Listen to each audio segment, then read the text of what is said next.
पूछा, नौजवान खड़े थे, मैंने पूछा कि भाई क्या लगता है इस चुनाव में क्या होने वाला है, मध्य प्रदेश का भविष्य क्या है? कहने लगे राजा जा रहा है। तो मैंने कहा अच्छा क्यों?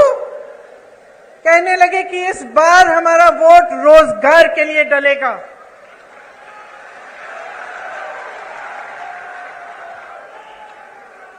तो इसमें एक बात जो मैं इससे पहले कह रही थी वह स्पष्ट हो जाती है कि जब एक पार्टी का नेता आपके सामने कुछ कहता है, दूसरा वही चीज लगभग कह के जाता है, तो आपको पता कैसे चलता है कि कौन सच्चाई कह रहा है? पता आपको तब चलेगा जब आप अपने ही अनुभव पर उतरेंगे। आपका अनुभव क्या है? आपका जीवन क्या है? आपके संघर्ष क्या है? क्या महंगाई बढ़ी है पिछले 18 सालों में? बताइए। 10 गुना? पिछले 5 सालों में? 3.5 सालों में? जब से इनकी सरकार रही है तब से बढ़ी है कि घटी है? बढ़ी है। रोजगार मिले हैं आपको? नहीं। मेरे किसान भाई जो खेती छोड़ के यहां आए हैं, बताइए आपका जीवन ज्यादा मुश्किल हुआ है कि ज्यादा आसान? मुश्किल हुआ है। आपको मालूम, आप कह रहे हैं किसानों की आत्महत्या 17,000 में, मैंने अभी एक आंकड़ा सुना कि लगभग 17,000 नवयुवकों ने आत्महत्या की है पिछले 18 सालों में। तो सोचिए कि आपकी सच्चाई आज क्या है। किसी की बातों में मत पड़िए, मैं तो कहती हूं मेरी बातों में भी मत पड़िए, अपनी सच्चाई और अपने अनुभव में पड़िए और उस अनुभव के आधार पर अपना निर्णय लीजिए। आज हम इस देश में खड़े हैं जिस पर हम सबको गर्व है। और गर्व क्यों है? क्योंकि अगर आप आसपास के देशों को देखेंगे तो शायद हमारा एक देश है इन सारे आसपास के देशों में जो आजादी के बाद एक लोकतंत्र माना जाता था और जिसका लोकतंत्र हमेशा मजबूत रहा है। और ये लोकतंत्र हमारे संविधान में गढ़ा हुआ है। जिन्होंने हमारे संविधान को लिखा और बनाया, उन्होंने जीवन इस देश के लिए दिया। एक नहीं थे, बहुत सारे लोग थे हमारे स्वतंत्रता सेनानी। और हमें गर्व है आज अपने देश पर, जिसके संविधान में लिखा है कि हर जने को समान अधिकार मिलना चाहिए। हमारी कांग्रेस की सरकारों ने पंचायतों को सत्ता देकर यह अधिकार मजबूत बनाया। आज देखिए आज की परिस्थिति क्या है। आज तमाम पंचायतों को मुश्किलों में डाल दिया है। और जहां हमने पंचायतों के लिए व्यवस्था लागू की, भाजपा सरपंचों के अधिकारों में कटौती ला रही है, आपको कमजोर कर रही है। राज्य भर में आज पटवारी 1 महीने से हड़ताल पर बैठे हैं। जितने भी काम आपको कराने पड़ते हैं सब काम रुक गए हैं। आप भटकते रहते हैं इधर से उधर। उनकी अपनी मांग है, उनको भी सरकार ने सहायता नहीं दी, वे हड़ताल पे बैठे हैं। ये स्थिति है आज यहाँ की। 18 सालों में 250 से ज्यादा, 250 से ज्यादा घोटाले हुए हैं। अगर हम उसकी लिस्ट बनाने चले तो हम यहाँ पे 2 घंटे के लिए खड़े रहेंगे। बच्चों के पोषण का घोटाला, मिड डे मील का घोटाला, बच्चों के एडमिशन का घोटाला, सर्व शिक्षा अभियान में घोटाला, स्कॉलरशिप में घोटाला, भर्ती की परीक्षाओं में घोटाला, नौकरियों में घोटाला, धार में यहाँ के डैम के बनाने में भी भ्रष्टाचार हुआ। इससे क्या पता चलता है आपको?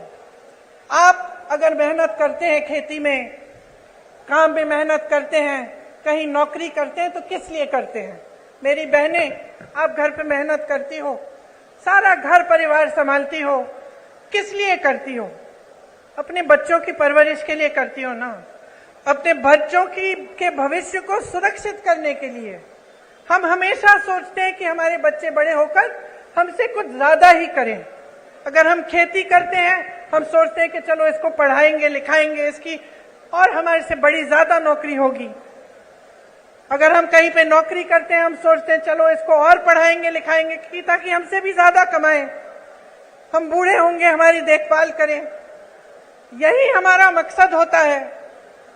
चाहे जितने भी लोग आज यहाँ बैठे हैं, सब चाहते हैं कि अपने बच्चों का भविष्य मजबूत हो, उनकी तरक्की हो। और जब आप सामने देखते हैं कि चाहे पाठशालाओं में, चाहे भर्ती में, चाहे आपकी नौकरियों में, चाहे कुछ भी हो, हर चीज में घोटाला घोटाला भ्रष्टाचार है, तो कैसे मायूस होते होंगे? तो कैसे आपका दिल मजबूत बने और आप आगे बढ़ते चले जाएं? जब आपने किसी पर भरोसा किया, आपने अपना पूरा भरोसा एक नेता में डाला, एक पार्टी में डाला, और आपको पता चला कि 3.5 सालों से, उससे पहले भी जब इनकी सरकार थी, तो सिर्फ भ्रष्टाचार भ्रष्टाचार भ्रष्टाचार करते रहे। मैं जानती हूं कि आप में से कुछ लोग हैं जो सोचते हैं कि चलो खा रहा है, थोड़ा बहुत उसको खाने दो, हमारा काम तो करे, है कि नहीं? मैंने बहुत बार सुना है कि लोग कहते हैं चलो कोई बात नहीं, थोड़ा बहुत सब करते हैं, लेकिन कम से कम हमारा काम तो हो रहा है। मैंने बहुत बार कभी सुना है। लेकिन यहां तो परिस्थिति है कि खाए जा रहे हैं, खाए जा रहे हैं, खाए जा रहे हैं, आपका एक काम नहीं हो रहा है। आप अपने बच्चों को पाठशाला भी नहीं भेज सकते ये जानने के बिना कि वहां पे भी भ्रष्टाचार हुआ है। यहां व्यापम का घोटाला हुआ, 50 से अधिक लोगों की मौत हुई, इन्होंने जांच कराई। ये जो ईडी ये सबके घर भेज देते हैं एजेंसियों को, पता चला कि किसी ने इनके खिलाफ कुछ कह दिया, लिख दिया, एकदम ईडी पहुंच गई उनके घर। अरे यहां तक कि फिल्मों के अभिनेताओं के घर भी कल परसों ईडी पहुंच गई। यहां पे क्यों नहीं पहुंची? यहां जो इतने बड़े घोटाले हुए हैं, इनके अधिकारियों के घर में क्यों नहीं पहुंची? इनके नेताओं के घर में क्यों नहीं पहुंची? तो ये सवाल आपको पूछने हैं। जब मां नर्मदा के साथ घोटाला हो सकता है, भ्रष्टाचार हो सकता है, जब महाकाल की मूर्तियों के साथ सप्त ऋषियों की जो मूर्तियां हैं, उन्हें स्थापित एक दिन किया, अगले दिन बह गई, इनके साथ जब भ्रष्टाचार हो सकता है, जब भगवान के साथ कोई घोटाला और भ्रष्टाचार करने की हिम्मत करता है, तो क्या समय नहीं आ गया है इनको बदल डालने का? बताइए।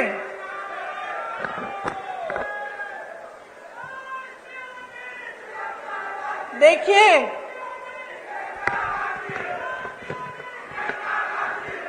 देश की आंधी इस देश का नौजवान है। जाग जाओ मेरे भाइयों और बहनों।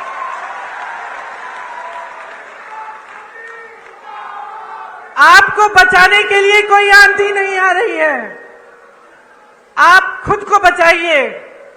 ये जो आपके साथ हो रहा है ये गलत है।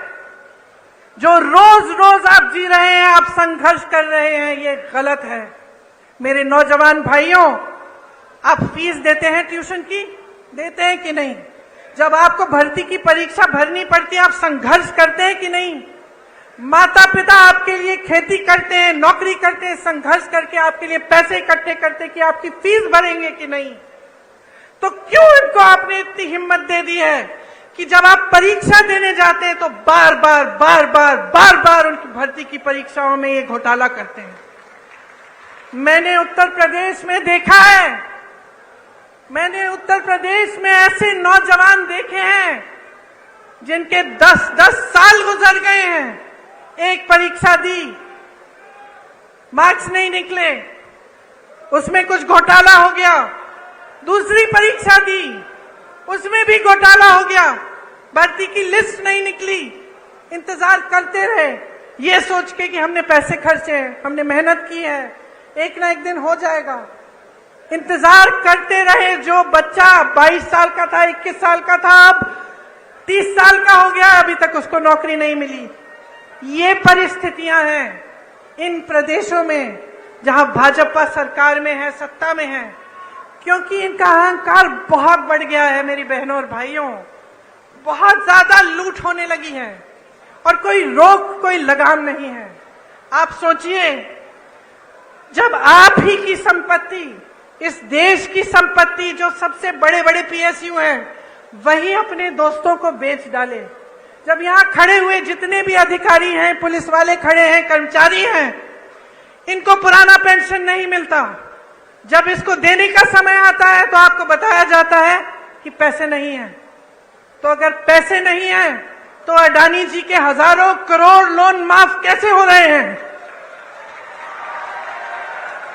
अगर किसान के कर्ज माफ नहीं हो सकते तो ये बड़े बड़े उद्योगपतियों के कर्ज माफ कैसे हो रहे हैं? ये सवाल आपको पूछना पड़ेगा, क्योंकि आप अगर ये सवाल नहीं पूछेंगे तो हमारी नहीं, इन सब नेताओं की नहीं, आप सबकी जिंदगी बर्बाद होगी, आपका भविष्य बर्बाद होगा, आपके आने वाले दिन अच्छे नहीं, बुरे होंगे। और ये बात आपको गहराई में समझनी पड़ेगी। आज ऐसी परिस्थिति बन गई है कि कुछ लोगों ने नेताओं को भगवान बना दिया है।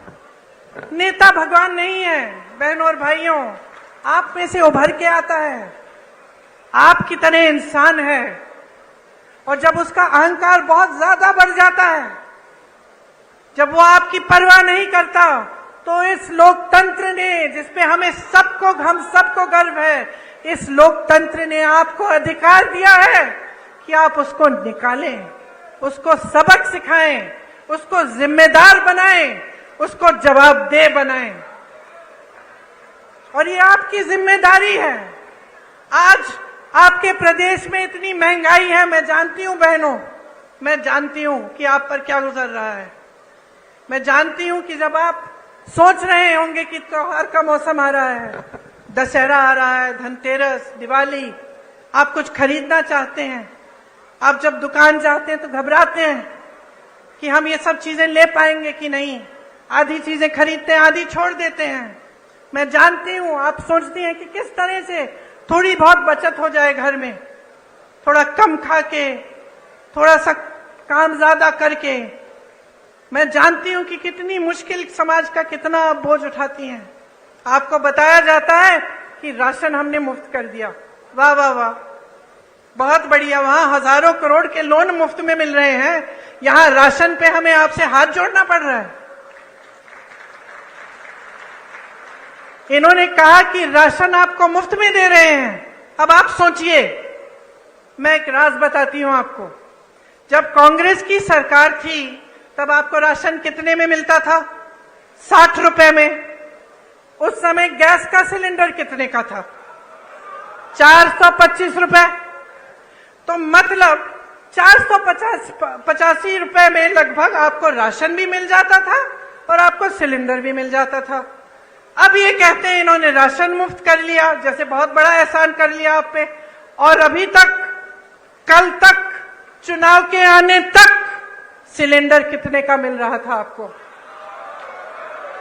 1125 रुपए।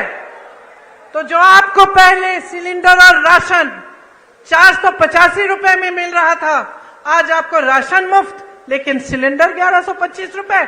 और चुनाव आया, फट से कम कर दिया। चुनाव आया, आप सुन लीजिए इस बात को बहुत ध्यान से। चुनाव आया तो क्या क्या नहीं हुआ। चुनाव आया तो घोषणाएं शुरू। चुनाव आया तो मोदी जी हर 2 दिन यहां आकर कोई उद्घाटन कर रहे हैं।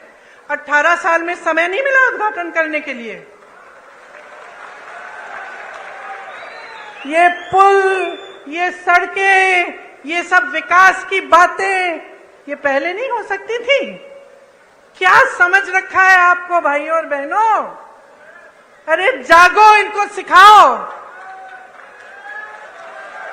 ये तो समझ रहे हैं कि किसानों के जीवन में मुश्किल पे मुश्किल डालें, कि आप सिंचाई के लिए इनसे भीख मांगे। आपकी जब फसल बर्बाद हुई है उसका मुआवजा आपको मिला है? यहां सोयाबीन के किसान हैं, है? आपको मुआवजा मिला? चलिए, बारिश आई, बाढ़ आई, कुछ सर्वे भी किया इन्होंने मुआवजे के लिए? नहीं किया।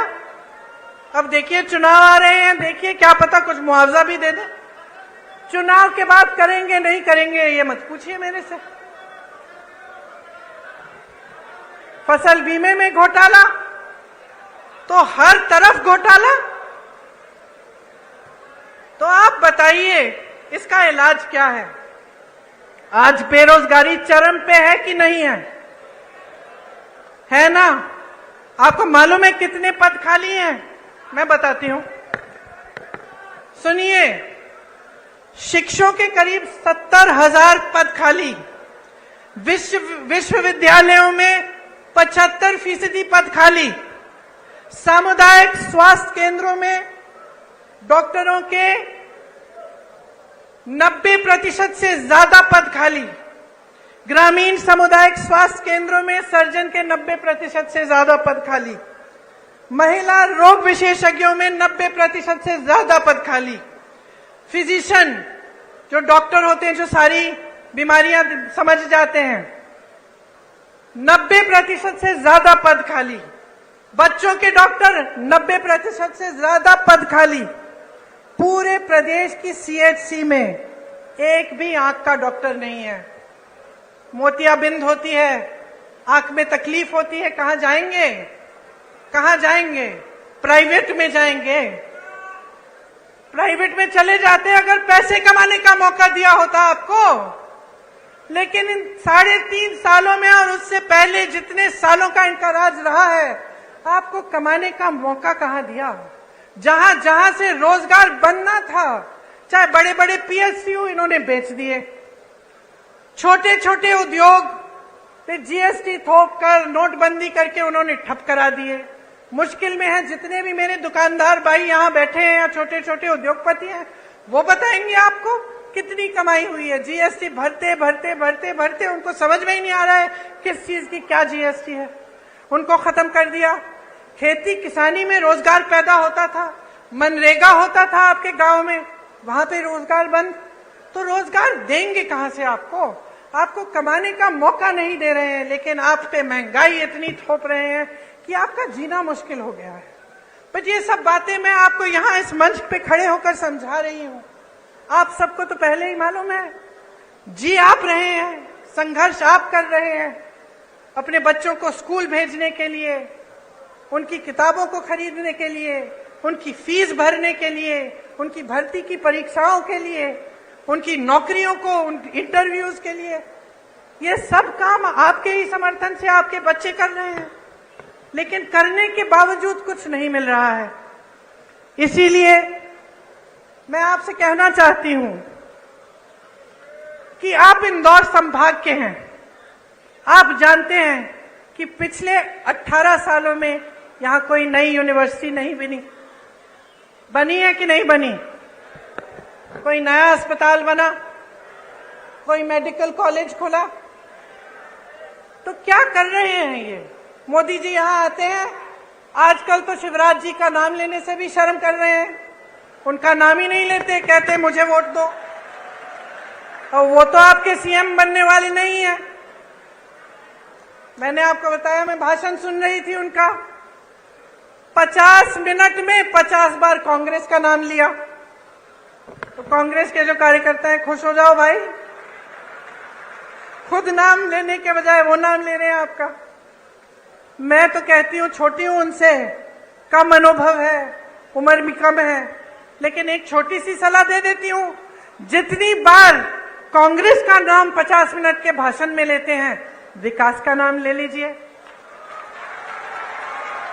ये बता दीजिए कि 18 सालों में आपने इंदौर के लिए क्या किया, आपने मध्य प्रदेश की जनता के लिए क्या किया, कितने रोजगार बनाए, कितने घोटालेबाजों को पकड़ा, कितनों के पीछे ईडी डाल दी, कितने जेल में हैं, किसानों के लिए कितनी राहत दी, कितनी बिजली फ्री दी। लेकिन ये बात नहीं कर सकते, इनमें हिम्मत नहीं है क्योंकि काम नहीं किया है। इसीलिए मैं बार बार भरोसे की बात करती हूं।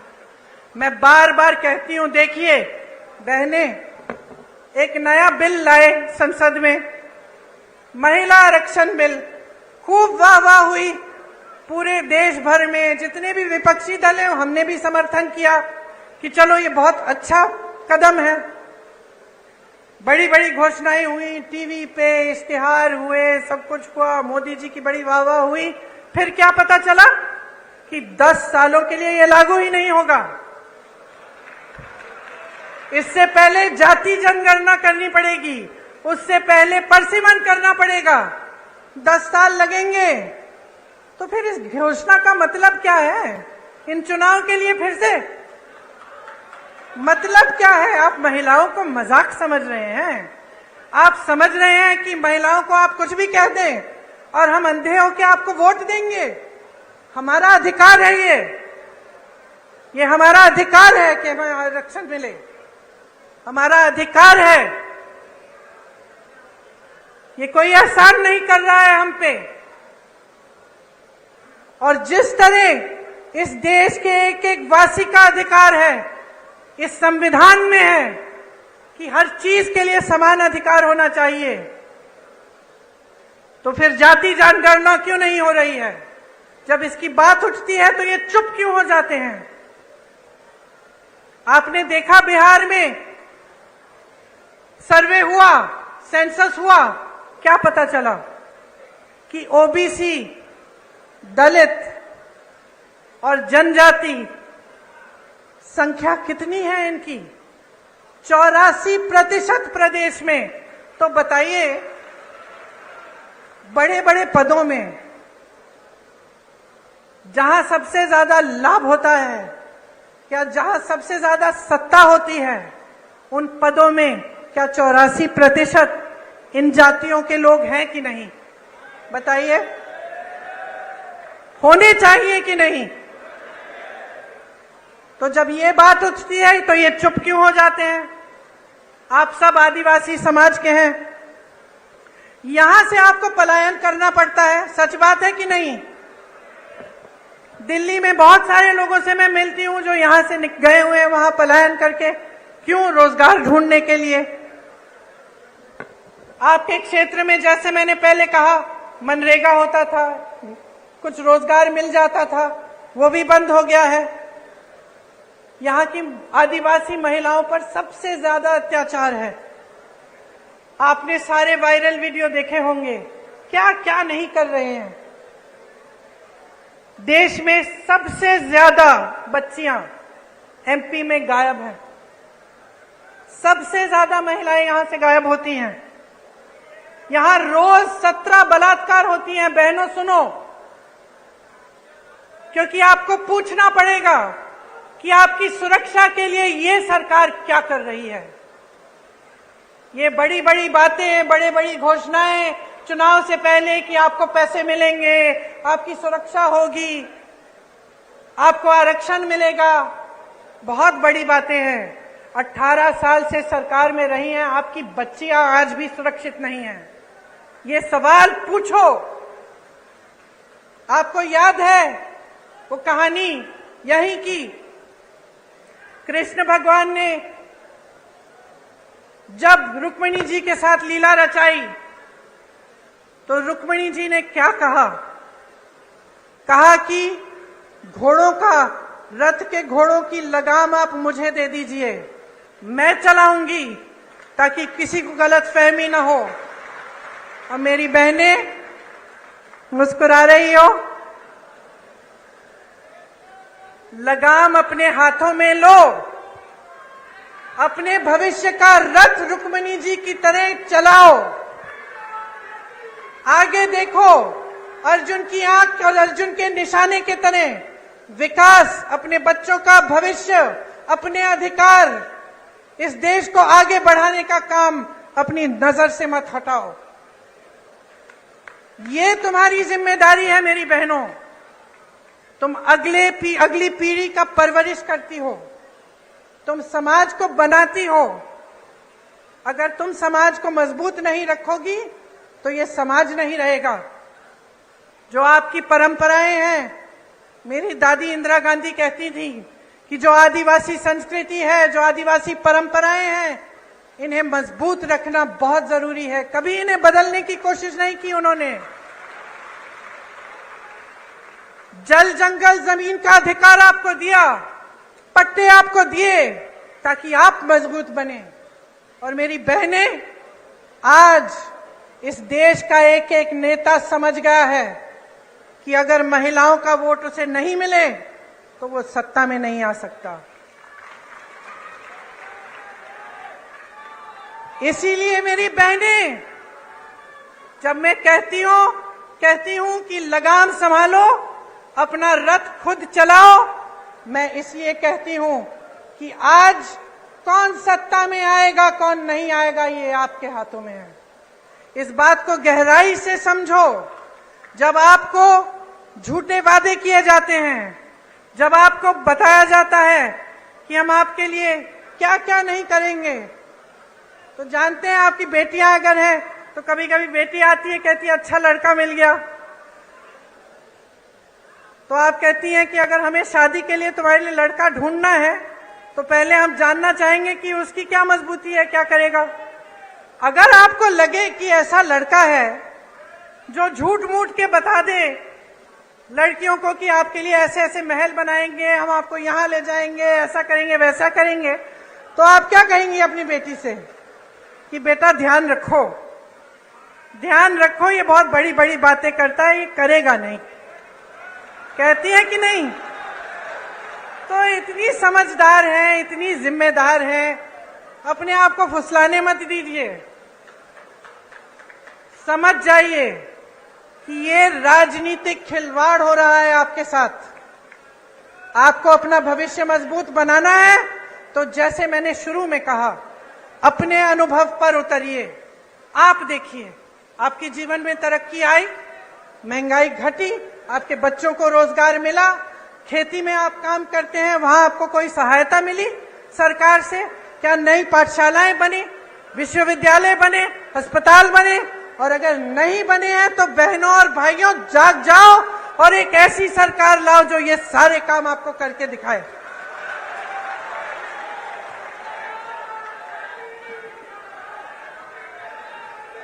शिशुपाल के अत्याचारों का घड़ा भर गया है,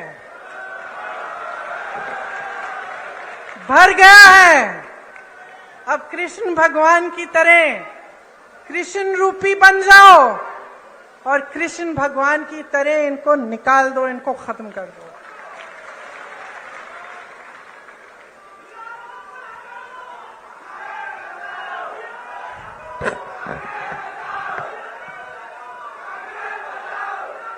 डेढ़ सालों में, पिछले चुनाव में आपने कौन सी सरकार चुनी थी? कांग्रेस। यहां बैठे कमलनाथ जी, पिछली सरकार में आपने पिछली चुनाव में आपने कांग्रेस की सरकार चुनी। फिर क्या हुआ? फिर क्या हुआ? रिश्वतखोरी हुई और जो आपका आदेश था उसका पालन नहीं किया गया। आप कांग्रेस की सरकार चाहते थे और जोड़ तोड़ करके 1.5 साल के अंदर अंदर आपको भाजपा की सरकार मिली कि नहीं मिली? और नतीजा आप सबने देखा। 1.5 साल में मैं आपको बताना चाहती हूं कि आपका ही अनुभव रहा होगा कि कांग्रेस की सरकार ने क्या क्या किया। किसानों के कर्ज माफ किए, 27 लाख किसानों के कर्ज माफ किए, सामाजिक सुरक्षा पेंशन बढ़ाकर 600 रुपए बनाया, 1 करोड़ परिवारों को 100 रुपए में 100 यूनिट बिजली दिलवाई, 1000 गौशालाएं खुलवाई। 1.5 साल की बात कर रही हूं मैं, 18 साल की बात नहीं है ये। आदिवासियों के लिए 12,000 बर्तन बैंक खोले, इससे आपको भी सुविधा मिली होगी। ओबीसी आरक्षण 14% से बढ़ाकर 27% किया। आर्थिक रूप से कमजोर सामान्य वर्ग के लिए 10% आरक्षण दिया, भोपाल और इंदौर में मेट्रो रेल की परियोजना शुरू की। ये 1.5 साल का काम था बहनों और भाइयों, 18 साल का नहीं। आज जहां जहां कांग्रेस की सरकार है, छत्तीसगढ़ को देखिए, धान खरीद के सबसे ज्यादा पैसे छत्तीसगढ़ में आज मिल रहे हैं। बेरोजगारी सबसे कम कहां है पूरे देश में? छत्तीसगढ़ में। सबसे ज्यादा वन अधिकार के पट्टे कहां मिले हैं? छत्तीसगढ़ में मिले हैं। आदिवासियों के 60 से ज्यादा वन उपज को समर्थन मूल्य पर सरकार खरीदती है। पुराना पेंशन कहां लागू है? छत्तीसगढ़ में, राजस्थान में, हिमाचल प्रदेश में और कर्नाटका में। हम आपको ये नहीं कह रहे हैं, हम आपको ये नहीं कह रहे हैं कि पैसा नहीं है, पैसा निकाल रहे हैं इसके लिए, क्योंकि हम आपको सर्वोपरि रख रहे हैं।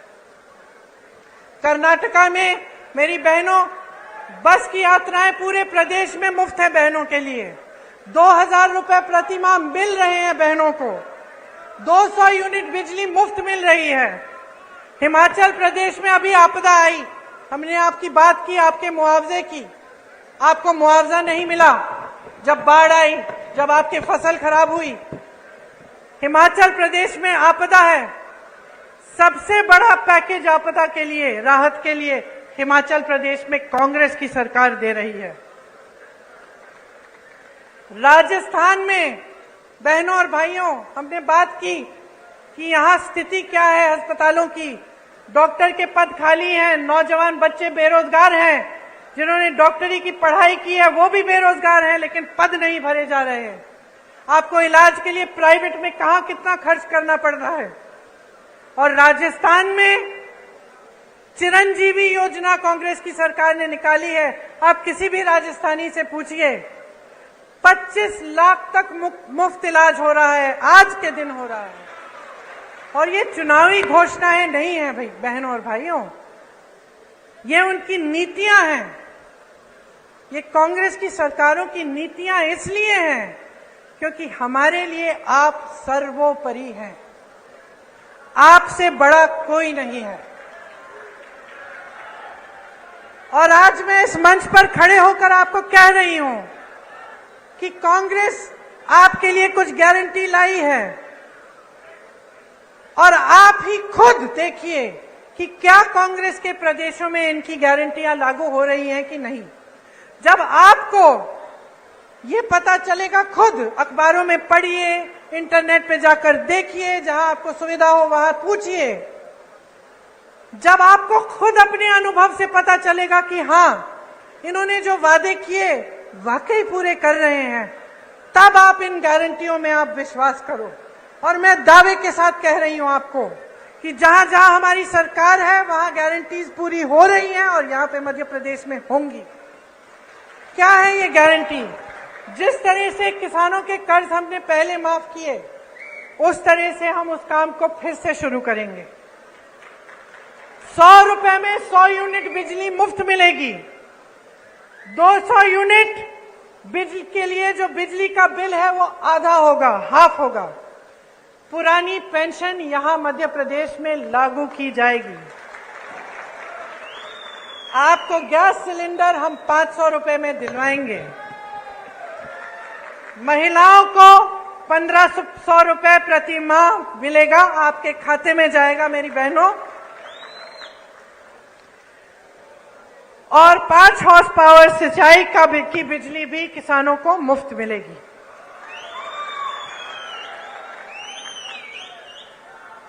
देखिए, आपने मेरी बातें बहुत ध्यान से सुनी,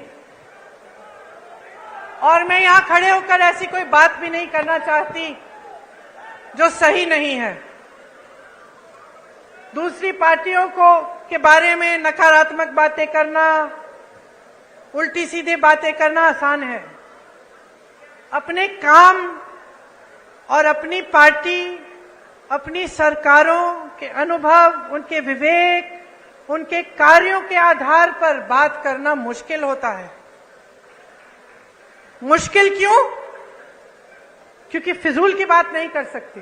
मैं यहां खड़ी होकर यह नहीं कह सकती कि भाई राजस्थान में चिरंजीवी योजना है, 25 लाख का मुफ्त इलाज है, अगर नहीं होगा तो।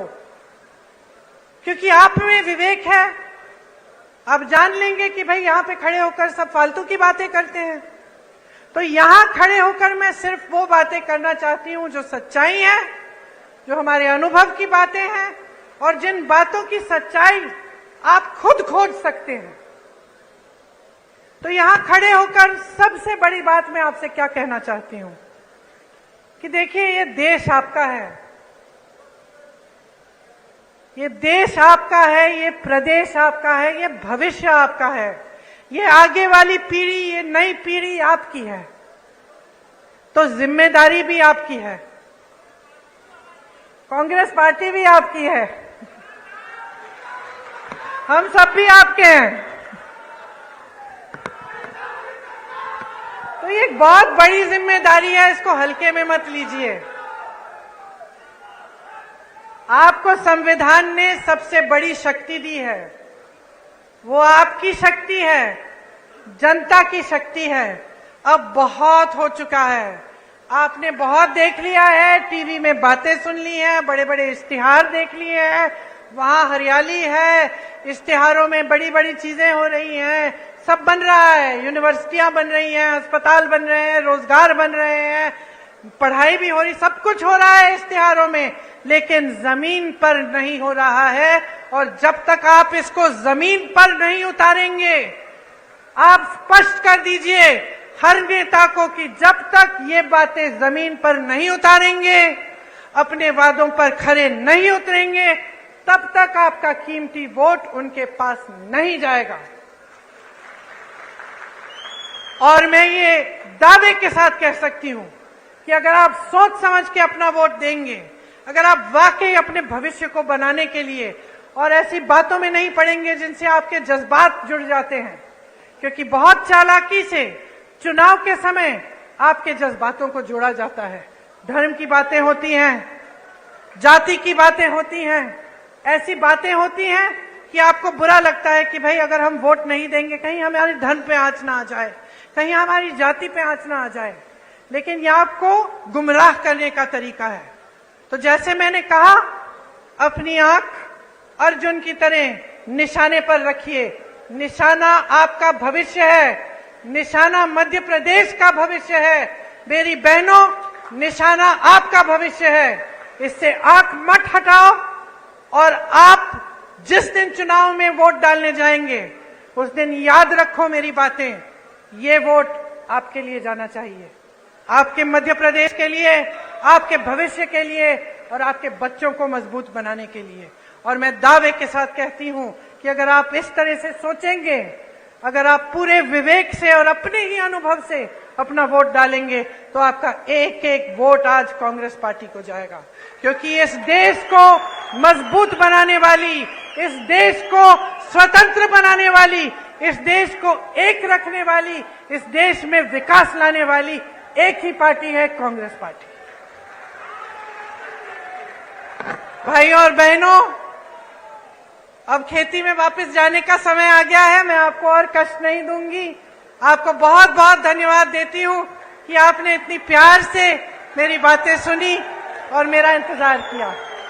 मेरे साथ एक बार कहिए, मध्य प्रदेश की जय, मध्य प्रदेश की जय, मध्य प्रदेश की जय। जय हिंद।